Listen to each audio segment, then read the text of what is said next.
morning, Steve Freed in Chicago with the morning grain comments. Well, grains aren't really doing too much. They are a little bit lower. Beans down about a penny, corn down about a penny, wheat down 3 cents. Outside market stocks are about unchanged while the dollar's higher, crude's a little higher, and the gold is a little bit lower. I think the headlines over the weekend was number one. We saw that there was some talk that because of data, the Fed may back away from lowering interest rates at their December meeting. The other headline that we saw was that the U.S. dollar was higher because of the French economy imploding.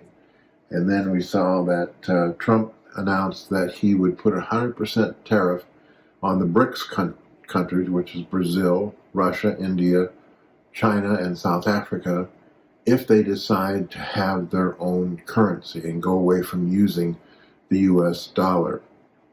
We're also watching reports that China is studying the impact that Russia has seen from sanctions after invading Ukraine. The only thing that you can think that they are doing that for would be potential invasion of Taiwan. So all these news kind of adds to some of the uncertainty of where value is as far as the U.S. dollar is concerned, as far as where energy prices are concerned, and as far as the stock market is concerned.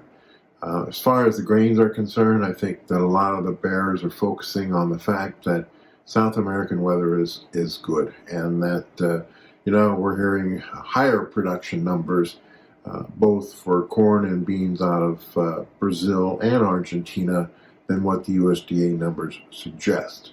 The front-loaded U.S. corn, soybean meal, and even wheat exports are expected to slow down once we get into the South American new crop harvest.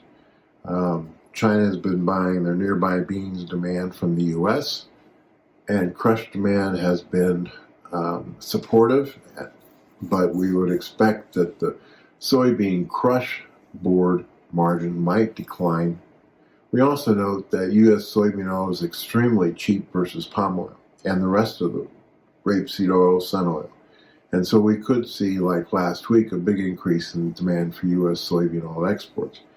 While the crush may come down, soybean oil share of the crush could go up. So on this Monday morning, there is some political uncertainties.